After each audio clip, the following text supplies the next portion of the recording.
suppose this is unit 4, and suppose that f is analytic at point z naught and f at z naught is equal to 0, and not only 0 but f जो है f is not identically 0. It is not a zero function. It is a non-zero function, but it vanishes at some point z naught. Then this point z naught is called a zero of f of order n if you have the following conditions. पहला तो यही है कि it must be value आपका पास function का 0 होना चाहिए उस पॉइंट पे. ऑर्डर n का 0 होने का मतलब है इसका derivatives up to order n-1 सारे जीरोस होने चाहिए. n-1 ऑर्डर तक के डेरिवेटिव्स आपके पास 0 होने चाहिए, और nth ऑर्डर का जो डेरिवेटिव होगा इस फंक्शन का, nth ऑर्डर पे जो डेरिवेटिव होगा इस फंक्शन का इस पॉइंट पे वो 0 नहीं होना चाहिए. That needs to be 0, non 0. तो फंक्शन 0 होना चाहिए पॉइंट पे.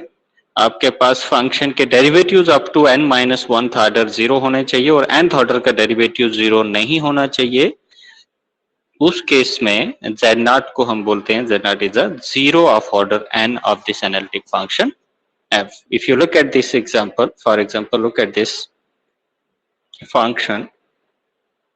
If you look at this function fz is equal to z square, then look at this. This is analytic. This is analytic everywhere. In particular, it is analytic at 0. So 0 पे ये 0 है. तो that mean 0 is a 0 of this function. But इसका order कितना है अगर आप देखें, इसका फर्स्ट डेरिवेटिव देखें तो फर्स्ट डेरिवेटिव एट 0 पे कैलकुलेट करो तो फर्स्ट डेरिवेटिव हो जाएगा इसका 2z. इसको 0 पे कैलकुलेट करो तो ये 0 हो जाएगा.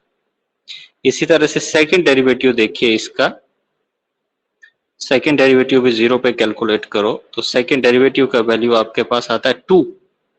तो 2 को 0 पे तो कैलकुलेट करना नॉन 0 है. तो इसका मतलब second derivative is the first non 0 derivative of this function at 0. तो दैट मींस इसका ऑर्डर कितना हुआ इस 0 का.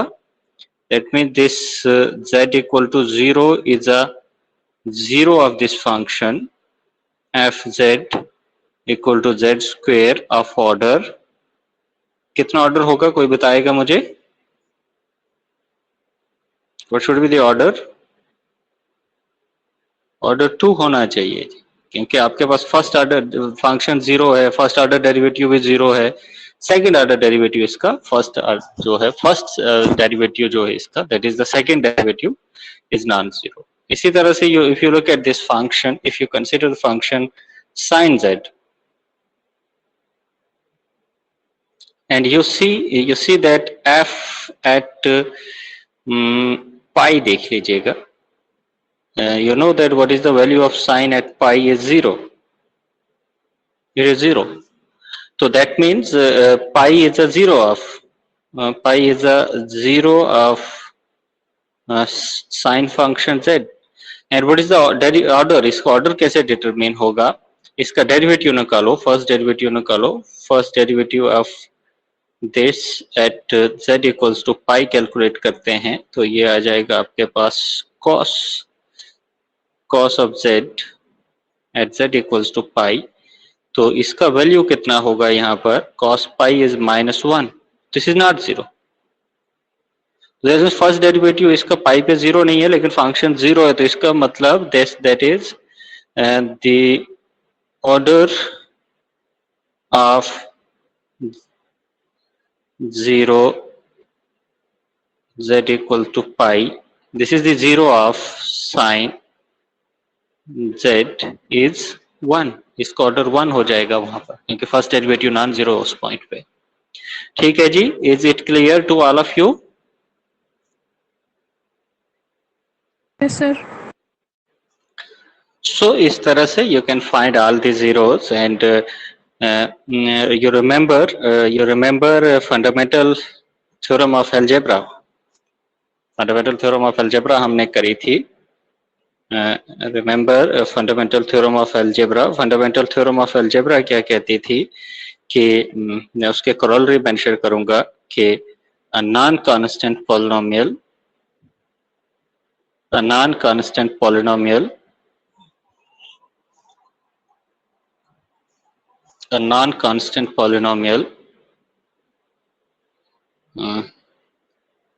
pz of degree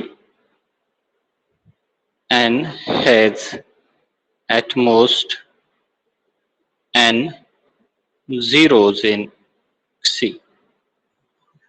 तो पॉलिनोमियल्स के बारे में हमारे पास फंडामेंटल थ्योरम ऑफ अलजेब्रा से पॉलिनोमियल के जीरोस की इंफॉर्मेशन मिलती है कि कितने जीरो हो सकते हैं इसके.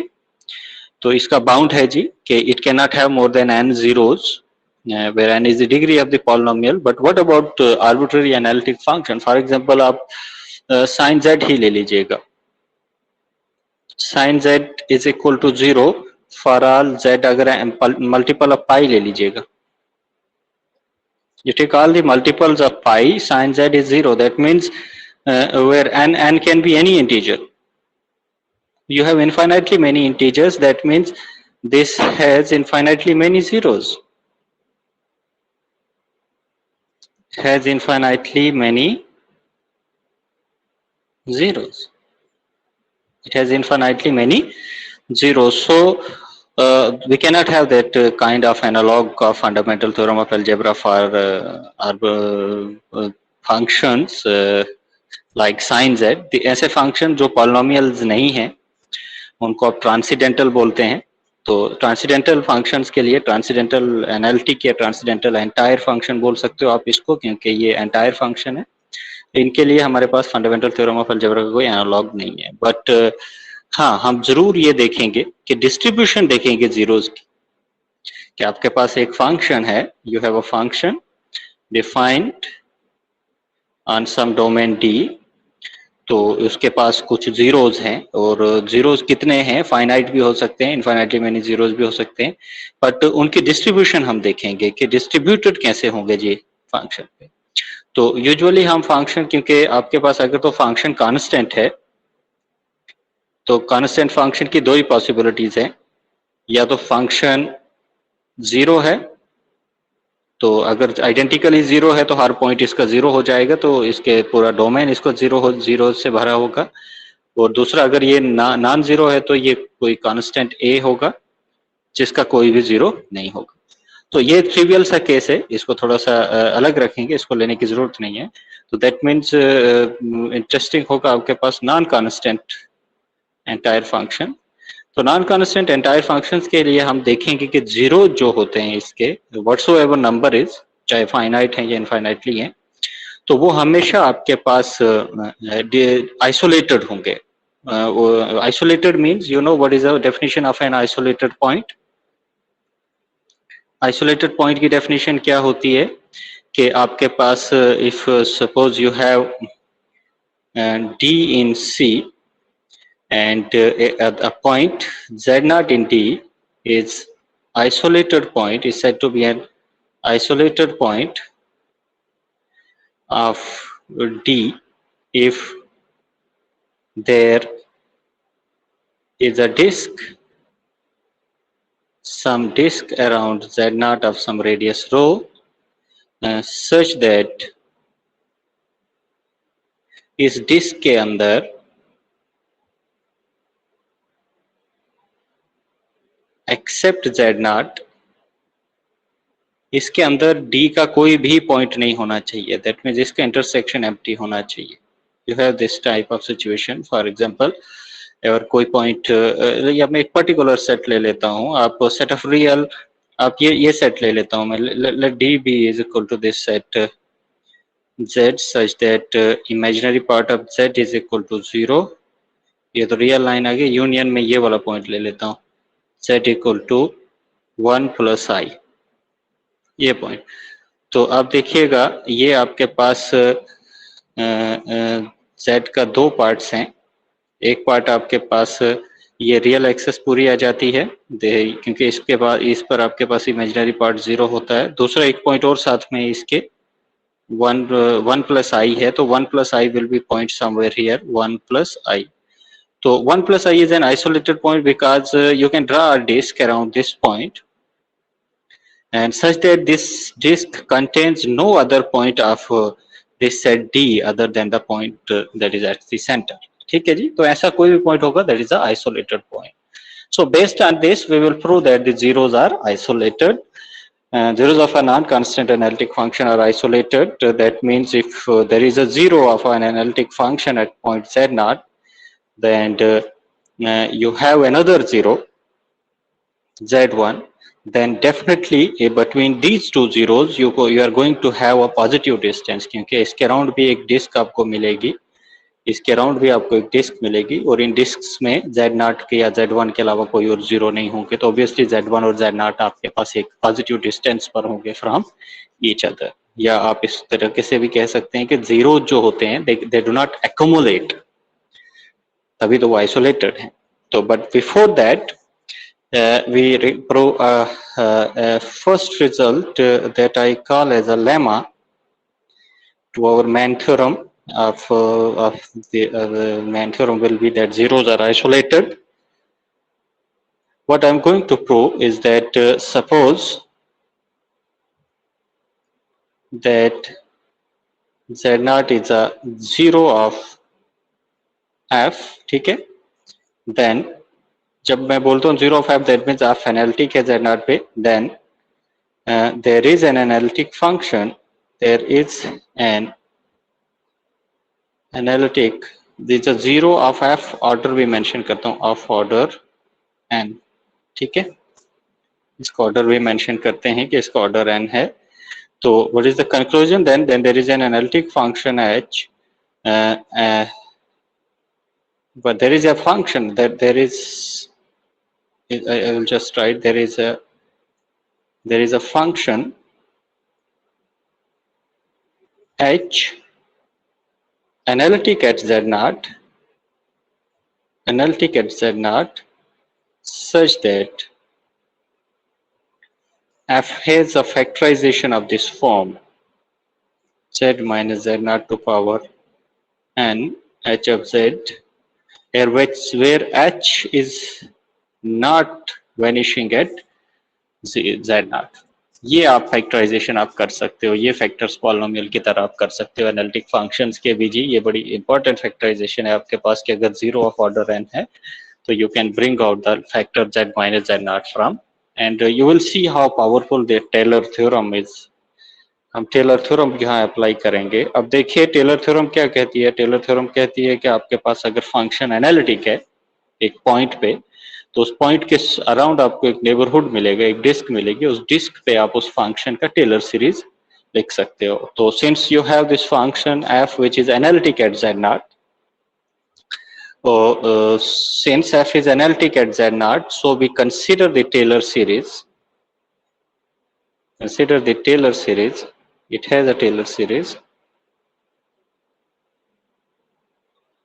of f about Z0. So let this be the Taylor series of this function about Z0. Summation k equal to 0 to infinity ak z minus Z0 to power k. Let us suppose that some neighborhood, इसका कोई neighborhood होगा, कोई disk होगा जहाँ पर ये Taylor series valid करेगी, and you know that what are these coefficients? These coefficients ak are nothing but it is the kth derivative of f at Z0 upon k factorial. This is what it is. Okay. Now it is also given to you that f is a analytic function, f has a zero at Z0, also since f has a zero at Z0 of order n, तो order n होने का मतलब है कि f at Z0 is 0, its first derivative at Z0 is 0, and not only first derivative, its derivatives up to order n minus 1 are 0. So this implies that the coefficients in the Taylor series ak, which is actually kth derivative of f at z naught upon k factorial, all these coefficients will be 0 for the value of k 0, 1 up to n minus 1. And एक n जो होगा, nth coefficient जो होगा, that is nth derivative at z not, since order आपके पास n है, तो order n होने का मतलब है nth derivative at z not 0 नहीं है, बाकी सारे उससे पीछे वाले डेरिवेटिव्स 0 हैं उस पॉइंट पे, तो ये आपके पास नॉन जीरो होगा।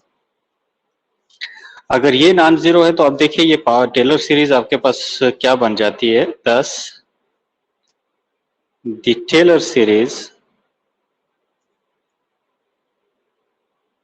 let me give it some name, star reduces to, इसकी टेलर सीरीज क्या बन जाती है, आपके पास टेलर सीरीज ये बन जाएगी, आपके पास सारे कोफिशिएंट जीरो हो गए, it will start with an से पीछे सारे कोफिशिएंट जीरो है, an z minus z not to power n plus an plus 1 z minus z not to power n plus 1 plus so on. इस तरीके से आपके पास टेलर सीरीज हो जाएगी जी फंक्शन की। अब आप इसमें से क्या कर सकते हैं, क्योंकि राइट हैंड साइड की जो सीरीज है वो कन्वर्जेंट है, तो आप इसमें कुछ भी फैक्टर निकाल सकते हैं बाहर, तो आप z minus z not to power n बाहर निकालो, अंदर आपके पास क्या बचेगा, अंदर you will have an plus 1 z minus z not, इस तरीके से पावर्स इंक्रीज होती जाएंगी, an plus 2 z minus z not square plus so on, इस तरीके से चलता जाएगा। तो ये ब्रैकेट वाले पार्ट को मैं एच एफ जेड से डिनोट करता हूं, एच एफ जेड से डिनोट करूंगा, तो आपके पास क्या बनेगा, ये आपके पास बनेगा z minus z not power n h of z. Now let us look at what is h of z, where h of z जो आपके पास आएगा, h of z is this function a n plus 1 plus a n, it is a n, first a n है, sorry, a n plus 1 z minus z not, इस तरीके से आपके पास ये coefficients है, या आप इसको इस तरीके से भी लिख सकते हो, k equal to 0 to infinity a n plus k z minus z naught to power k. You have this function, and now let's look at what is the whether this function is analytic or not. Now look at the power series and look at its radius of convergence, and so to look at its radius of convergence, you look at this limit. Since this limit superior of mod of a n plus k and n plus kth limit, indeed I will take this to be n plus kth limit, ठीक है, it's same as limit superior of n, या एक k रख लेते हैं, mod of a k, ठीक है।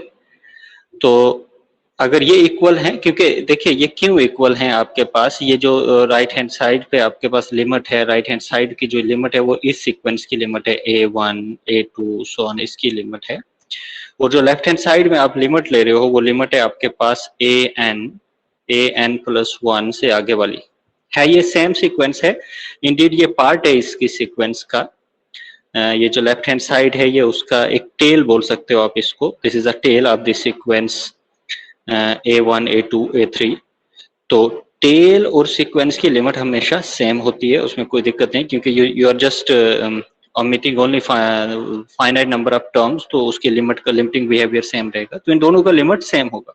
अब इन दोनों का लिमिट सेम होगा तो रेसिप्रोकल भी सेम होगा, तो जब इसका रेसिप्रोकल होगा तो कॉशी-हैडमर्ट फार्मूला जो कहता है, कॉशी-हैडमर्ट फार्मूला कहता है कि अगर ये राइट हैंड साइड वाली लिमिट का अगर मैं रेसिप्रोकल लेता हूं तो that is the radius of convergence of this Taylor series of F, इसका रेडियस ऑफ कन्वर्जेंस बन जाएगा वो कॉशी-हैडमर्ट से, तो इसका रेडियस ऑफ कन्वर्जेंस आर है। तो अगर ये इसके तो इसका ये रेडियस ऑफ कन्वर्जेंस इसका इक्वल हो जाएगा इस लिमिट के बराबर, right hand side left hand side की लिमिट के बराबर। वो तो ये रेडियस ऑफ कन्वर्जेंस किसका बन जाएगा, ये रेडियस ऑफ कन्वर्जेंस बन जाएगा डबल स्टार वाली पावर सीरीज का। और इसका रेडियस ऑफ कन्वर्जेंस हमें पता चल जाएगा, इसका रेडियस ऑफ कन्वर्जेंस भी आर है। तो इसका मतलब क्या हो गया, this shows that this power series a n plus k z minus z naught to power k is convergent. Indeed, it is a convergent in this z minus z naught mod less than r.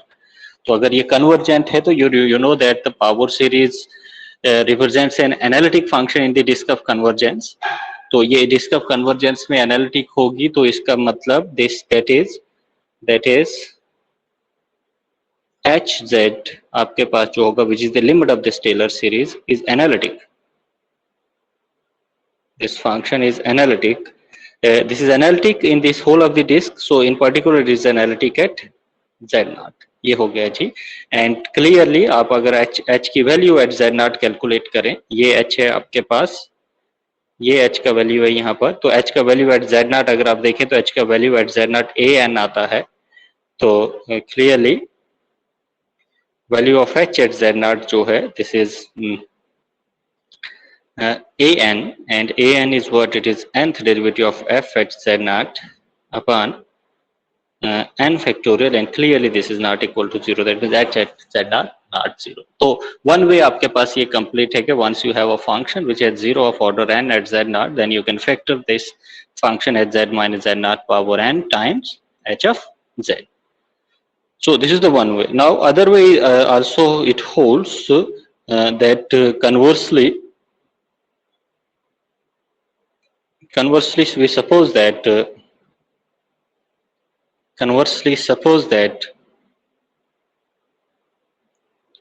you have this function f equal to z minus z naught to power n h of z. Okay, you have this function. Now what you want to show, that this function f has a 0 of order n at z naught. तो एक चीज clear है कि f is 0 at z naught, but order n है उसको verify करते हैं। And hz का आपके पास प्रॉपर्टी कि h is analytic, तो since h is analytic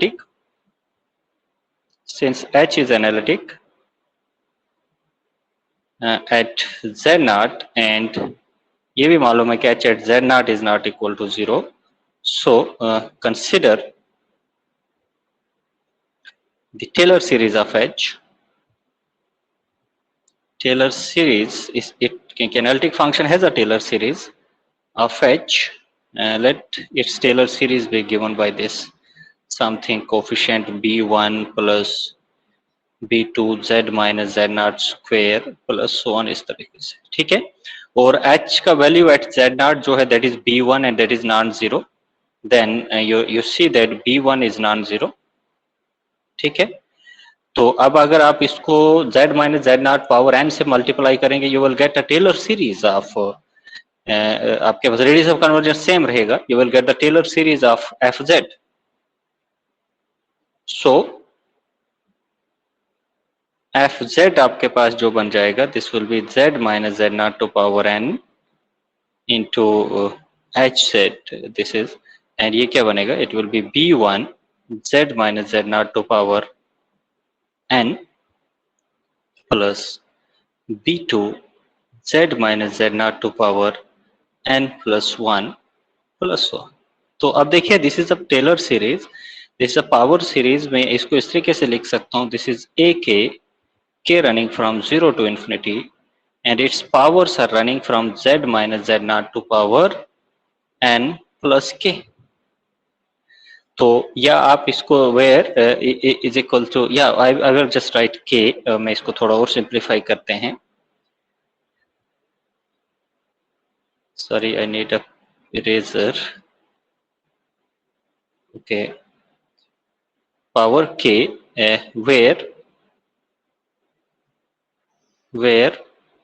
a1, क्योंकि a1 तो आपके पास है नहीं है, a1 equals to a2 equals to so on up to an-1 तक के कोफिशिएंट्स आर 0 एंड आपके पास an रखा है मैंने b1, an+1 को रखा है b2, so on.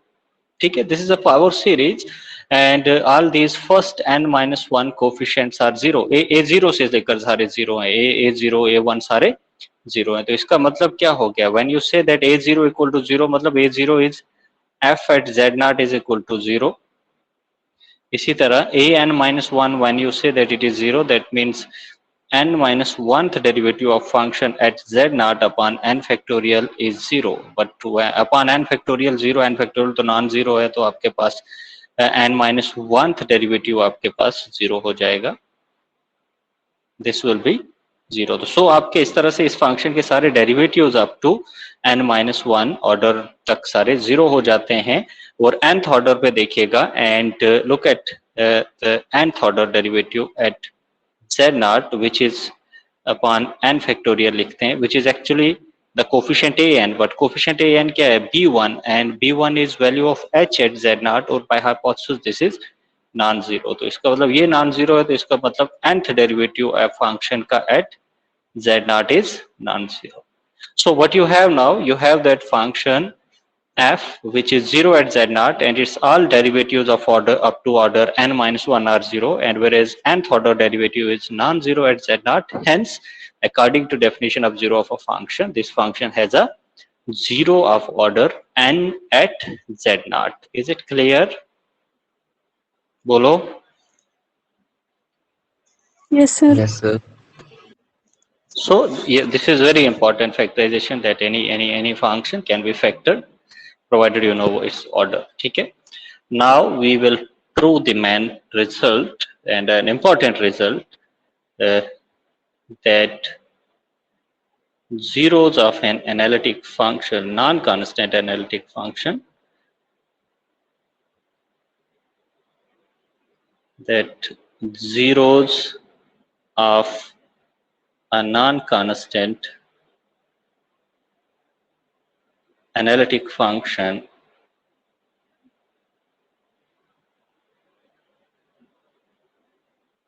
f defined on some domain, on a domain D, are isolated,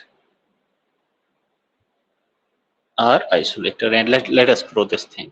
So what position क्या रहेगा कि आप क्या प्रूफ करोगे, आप एक जीरो लेकर चलोगे z0 का, तो आप क्या प्रूफ करोगे, आप f का एक जीरो लेकर चलोगे और आप एक प्रूफ करोगे इस जीरो के अराउंड आपको एक डिस्क मिल रही है सच दैट उस डिस्क के अंदर, और जब आप डिस्क बोलते हैं दैट पॉजिटिव रेडियस की डिस्क मिल रही है, सच दैट उस डिस्क के अंदर कोई भी f का जीरो नहीं आता एक्सेप्ट z0 itself। तो इस तरह say that will prove that the zeros are isolated। So but prior to that we have to prove an important thing about the zeros of an analytic function, and that is that if you have such a non-constant analytic function, then I will instead of non-constant के लेने की कोई ज़रूरत नहीं है। अगर आप simply आप फंक्शन को सिर्फ नॉन कांस्टेंट भी हो सकता है, आप बस इसको आइडेंटिकली जीरो नहीं लेकर चलें। ठीक है, तो चलिए, तो पहला हम ये प्रूफ करेंगे कि अगर फंक्शन का कोई जीरो है तो उसका ऑर्डर हमेशा फाइनाइट होता है, क्योंकि अभी तक हमने ऑर्डर का नहीं ना लिखा कि ऑर्डर फाइनाइट होता है या नहीं होता। पहले हम ये प्रूफ करेंगे कि इसका ऑर्डर हमेशा फाइनाइट होता है। अगर आइडेंटिकली जीरो फंक्शन लोगे तो उसका कोई भी ऑर्डर फाइनाइट नहीं होगा, क्योंकि उसके सारे डेरिवेटिव्स वहां पर जीरो होंगे, सारे ऑर्डर तक डेरिवेटिव जीरो होंगे। तो उसके लिए हम ऐसा करते हैं, हम एक सेट कंस्ट्रक्ट करते हैं U एक सबसेट कंस्ट्रक्ट करते हैं Z in D such that सारे डेरिवेटिव्स का उस पॉइंट पे जीरो है, Z है ये, zero for all m greater than equal to zero. ऐसा एक सेट कंस्ट्रक्ट करते हैं। अब देखते हैं कि ये सेट एम्प्टी है कि क्या, क्योंकि अगर तो ये सेट एम्प्टी हो गया तो इससे हमें प्रूफ हो जाएगा कि कोई भी पॉइंट है, अगर उस पॉइंट पे फंक्शन जीरो है तो उसके सारे के सारे डेरिवेटिव्स वहां पर जीरो होना जरूरी नहीं है। तो अगर तो ये नॉन एम्प्टी हो गया तो दैट मीन्स कोई एक ऐसा पॉइंट मिल रहा है जिस पॉइंट के ऊपर वो फंक्शन भी जीरो है, उसके सारे के सारे डेरिवेटिव्स भी जीरो है। तो वो वाली पॉसिबिलिटी हमें रूल आउट करनी है, बट इसको प्रूफ करने का तरीका थोड़ा टोपोलॉजिकल है। प्रूफ हमने कैसे करना है? प्रूफ के लिए हमें एक रिकॉल करो, एक कनेक्टेडनेस वाला क्राइटेरिया यूज करना है, क्योंकि डोमेन है ना, तो डोमेन आना यहाँ पर जरूरी है जी। तो डोमेन क्या कह रहा है? डोमेन आपके पास कहता है कि ये कनेक्टेड होता है। तो कनेक्टेड का एक क्राइटेरिया होता है, एक डेफिनेशन होती है कनेक्टेड सेट की, कि D being connected has no proper Klopen set. Klopen set, remember, a set which is both open and closed. तो कनेक्टेड सेट का कोई भी प्रॉपर क्लोपन सेट नहीं होता है जी। तो हम इसको U को प्रूव करेंगे कि U इज अ क्लोपन सेट, ठीक है। तो क्लोपन से हमारे पास कनेक्टेडनेस यूज आ जाएगी, तो U आपके पास एम्प्टी हो जाएगा या इम्प्रॉपर बन जाएगा। U can not be proper, तो U इम्प्रॉपर बन जाएगा। तो इम्प्रॉपर सबसेट कौन सा होता है? या तो D इटसेल्फ या तो एम्प्टी सेट P। तो सो पहला क्लेम हमारे पास ये रहेगा कि U इज ओपन। अब U ओपन है तो आप इसके हर एक पॉइंट को इंटीरियर पॉइंट बताने के लिए you take a point in U। तो देन आप एनालिटिक होने की वजह से एट Z नॉट, तो आप की टेलर सीरीज कंसिडर करोगे। Then consider the Taylor series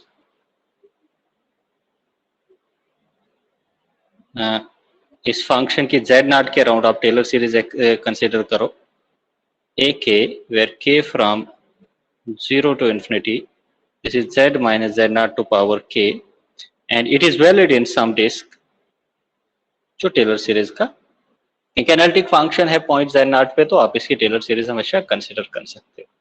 अब Z नॉट किस में है? बट Z नॉट U में है। अगर Z नॉट U में है तो इसका मतलब आपके पास ये सारे के सारे कोफिशिएंट्स जो होंगे AK आपके पास होता है kth derivative at Z not upon K factorial, ये सारे के सारे जीरो होंगे, क्योंकि Z नॉट की डेफिनेशन है, Z नॉट की डेफिनेशन है सारे के सारे डेरिवेटिव जीरो हैं, m greater than equal to zero, function का वैल्यू भी उस पॉइंट पे जीरो है। तो ये सारे जीरो हो जाएंगे for every k greater than equal to zero. जब ये सारे कोफिशिएंट्स जीरो हो जाएंगे तो इसका मतलब ये टेलर सीरीज क्या हो जाएगी? ये टेलर सीरीज भी जीरो, सारे कोफिशिएंट जीरो, तो टेलर सीरीज जीरो हो जाएगी पूरे Z के लिए। इसका मतलब fz जो हो जाएगा, fz will be zero for all z minus less than zero. That is, आप ये कह सकते हैं कि this function f is identically zero on this disc centred at z not of some positive radius.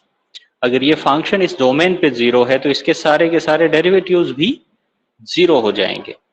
इसका मतलब ये जीरो, या आप इस तरीके से बोल सकते हैं कि f of z is equal to zero for all z in this disc. अगर ये जीरो है तो इसके सारे के सारे डेरिवेटिव्स भी इस z पे जीरो हो जाएंगे, क्योंकि फंक्शन खुद से जीरो है पूरे डोमेन पे, तो ये पूरे के पूरे डेरिवेटिव्स भी जीरो हो जाएंगे। क्योंकि आप इसको जब डिफरेंशिएट करोगे डोमेन के ऊपर, तो यू रिमेंबर डोमेन के ऊपर फंक्शन, कांस्टेंट फंक्शन का डेरिवेटिव हमेशा जीरो होता है, तो ये सारे डेरिवेटिव जीरो हो जाएंगे for all z in T z not r। तो सारे के सारे डेरिवेटिव जीरो हो गए, तो इसका मतलब ये सारे के सारे पॉइंट्स कहाँ बिलोंग करते हैं? इसका मतलब ये सारे के सारे पॉइंट्स आपके पास U में, U की डेफिनेशन ही ऐसी है कि जहाँ फंक्शन का वैल्यू भी जीरो है उस पॉइंट पे और उसके सारे डेरिवेटिव्स भी जीरो है, तो ये U में बिलोंग कर गया। तो अगर U में बिलोंग कर गया तो इसका मतलब ये Z कहाँ से? ये Z इस डिस्क का एलिमेंट है, तो ये पूरी की पूरी डिस्क आपके पास कहाँ बिलोंग करेगी? पूरी की पूरी डिस्क U का सबसेट बन जाएगी। तो Z नॉट कोई भी आर्बिट्रेरी पॉइंट आपने U से लिया था और आपको उस Z नॉट के अराउंड आप एक डिस्क मिली, और वो डिस्क आपने क्या देखा कि वो डिस्क जो है वो डिस्क पूरी की पूरी U के अंदर कंटेन कर रही है। तो this shows that Z not is an interior point. This shows that Z naught is an interior point of view. तो इस तरह से जेड यू का हर एक पॉइंट उसका इंटीरियर पॉइंट बनता है। तो इंटीरियर पॉइंट बनने का मतलब है कि यू ओपन हो गया, क्योंकि हर एक पॉइंट इसका इंटीरियर पॉइंट है, तो hence this shows that U is open. Is it okay? U open है, इज इट ओके? ओके।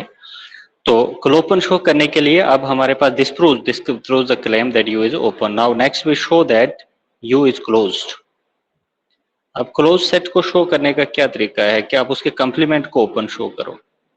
तो हम इसके कंप्लीमेंट को ओपन शो करेंगे। For that we prove that it's complement d minus U is open. ठीक है, तो again इसको ओपन शो करने के लिए choose a point and prove that that point is an interior point of its complement. अब once you say that z0 belongs to d minus U, तो u में तो नहीं है, तो इसका मतलब there is some m greater than or equal to 0 such that उस ऑर्डर का डेरिवेटिव आपके पास फंक्शन का z0 पे नॉन जीरो है, क्योंकि z0 का कंप्लीमेंट है, u का कंप्लीमेंट है, तो u में सारे डेरिवेटिव जीरो होंगे, तो कंप्लीमेंट में होने का मतलब है कोई तो डेरिवेटिव होगा उस फंक्शन को उस पॉइंट पे जो नॉन जीरो होगा, तो let it be some mth derivative. Again फिर से टेलर सीरीज कंसीडर कर सकते हैं आप, क्योंकि फंक्शन एनालिटिक है। कंसीडर टेलर सीरीज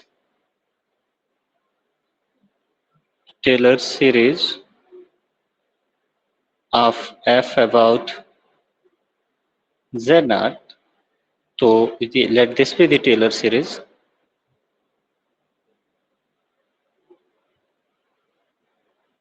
ठीक है, something it is valid in some point। तो ये टेलर सीरीज आइडेंटिकली जीरो नहीं है, क्योंकि कोई तो कोफिशिएंट है इसका, एंड सो इसका mth coefficient which is m at z naught upon m factorial, this is non-zero। That means इस टेलर, क्योंकि कोई सीरीज जो होती है ये आइडेंटिकली जीरो तभी होगी जब इसके सारे कोफिशिएंट्स जीरो होंगे, तो ये सीरीज जीरो नहीं है जी, दिस इज नॉट जीरो। तो इसका आपके पास ये, क्योंकि ये कोफिशिएंट आपके पास नॉन जीरो है, तो so what it implies, this implies कि आपके पास जो है f is not identically zero on this whole disk z0 and r, and so अगर ये आइडेंटिकली जीरो नहीं है तो कोई ना कोई derivative f m at z, क्योंकि फंक्शन के डेरिवेटिव्स भी सारे जीरोज नहीं होंगे, क्योंकि सारे डेरिवेटिव जीरो होने का मतलब है फंक्शन कांस्टेंट हो जाएगा, जो पॉसिबल नहीं है। fm is not equal to zero for z इस डिस्क के अंदर हर एक पॉइंट के लिए कोई ना कोई डेरिवेटिव इसका नॉन जीरो होगा। इन पर्टिकुलर f खुद से भी नॉन जीरो हो सकता है, and m some number greater than equal to zero. तो इसका मतलब हर एक पॉइंट पे इस डिस्क के अंदर फंक्शन का कोई ना कोई डेरिवेटिव नॉन जीरो रह रहा है, तो इसका मतलब ये सारे के सारे जो पॉइंट्स हैं इनमें से कोई भी पॉइंट u का एलिमेंट नहीं है। तो u का एलिमेंट नहीं है तो वो किसके एलिमेंट होने चाहिए, वो सारे के सारे पॉइंट्स u के कंप्लीमेंट के एलिमेंट्स होने चाहिए। अगर u के कंप्लीमेंट के एलिमेंट हो गए तो दैट मीन्स ये पूरी की पूरी डिस्क आपके पास, this whole disc lies inside the complement of u। And remember, Z0 was an arbitrary point of the complement of u. You've been able to establish that there is a disk centered about Z0 which entirely lies inside the complement of u. This proves that this Z0 is an interior point of u. And Z0 was an arbitrary point, and this implies that each point of complement of u is an interior point. If each point is interior point, hence d minus u is an open set। अगर d minus u open set है, complement open set है, that is u is closed। Hence the claim, u आपके पास close set है। अब आपके पास u open भी है, closed भी है, बट d is connected। तो कनेक्टेड सेट में जो भी क्लोपन सेट होता है वो प्रॉपर नहीं हो सकता। तो जब प्रॉपर नहीं है तो you can not be proper. तो यू के दो ही पॉसिबिलिटीज है, या यू एम्प्टी है या यू पूरा का पूरा डी है। बट अगर यू पूरा का पूरा डी हो जाता है तो इसका मतलब डेफिनेशन से एफ ऑफ जेड जीरो हो जाता है for all Z in D, that is F identically zero हो जाता है। तो विच इज अ कंट्राडिक्शन, क्योंकि हाइपोथेसिस में आप फंक्शन लिया है कि जो आइडेंटिकली जीरो नहीं है, which is a contradiction, which is a contradiction. तो इसका मतलब u की कौन सी पॉसिबिलिटी आपके पास बचती है कि u is a empty set. Hence finally what you have that u is empty। u empty है तो इसका मतलब क्या हो गया, दिस प्रूव्स दैट, इसका मतलब हो गया कि कोई भी ऐसा पॉइंट नहीं है d के अंदर जहां पर फंक्शन के सारे डेरिवेटिव्स जीरो हो जाएं। तो दैट मीन्स हर एक पॉइंट का अगर वो जीरो बन जाता है, इस तरीके से लिख सकता हूं, this implies that each zero of F has finite order. क्योंकि कहीं ना कहीं पर तो नॉन जीरो डेरिवेटिव मिलेगा ना, तो नॉन जीरो डेरिवेटिव जहां मिल गया तो वहां ऑर्डर फाइनाइट हो जाता है, फाइनाइट ऑर्डर। ठीक है जी, क्लियर है ये? Yes sir. तो इस थ्योरम का मेन चंक यही है, आइसोलेटेड अभी नहीं प्रूव किए, मेन इसका यही है कि you have to establish that order of each zero is finite. अब हम शो करेंगे कि जीरोज आर आइसोलेटेड। तो जीरोज आइसोलेटेड के लिए मैं ऐसे लिखता हूं कि let Z not be consider one zero of F.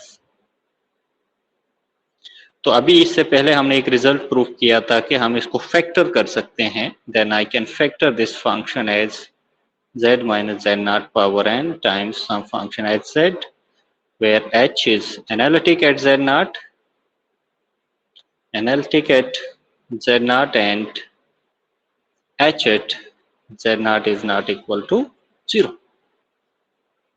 क्योंकि z naught कोई जीरो ले लो, उसका कोई फाइनाइट ऑर्डर होगा और उसका ऑर्डर सपोज किया मैंने n है, ठीक है, it is not equal to 0। अब इन पर्टिकुलर h कंटिन्यूअस भी है, क्योंकि एनालिटिक है तो h कंटिन्यूअस भी है। इन particular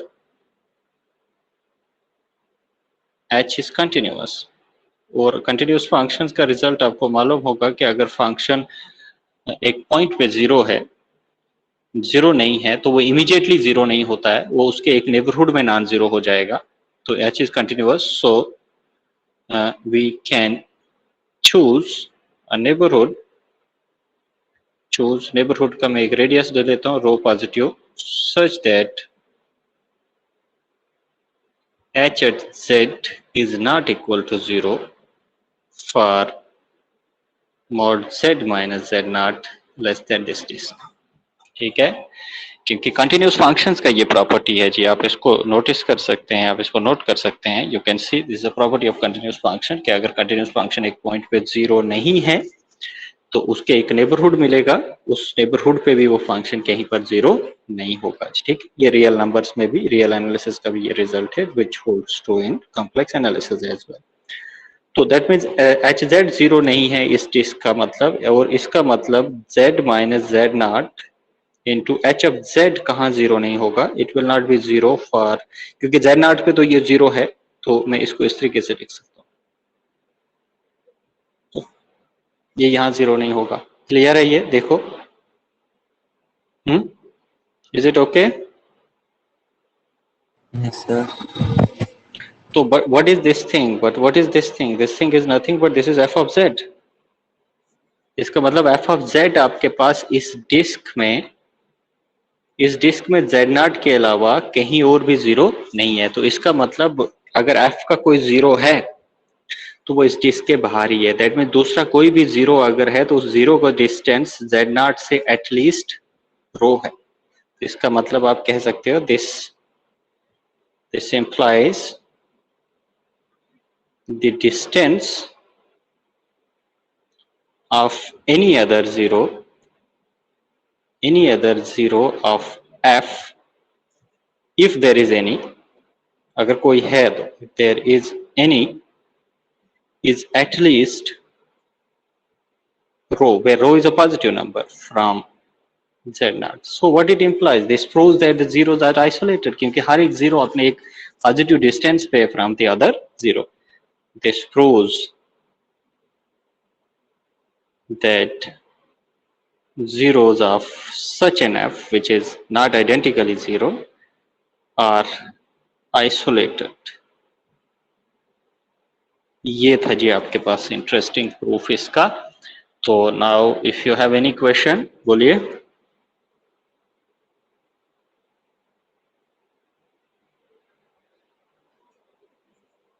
Is it clear to you? Yes, sir. तो finally, okay, I will do it. Uniqueness principle एक बहुत powerful theorem है uniqueness principle which uses this theorem. दो line proof है उसका, but we will do it tomorrow. If you do not have any questions, then we must stop. Is it okay now?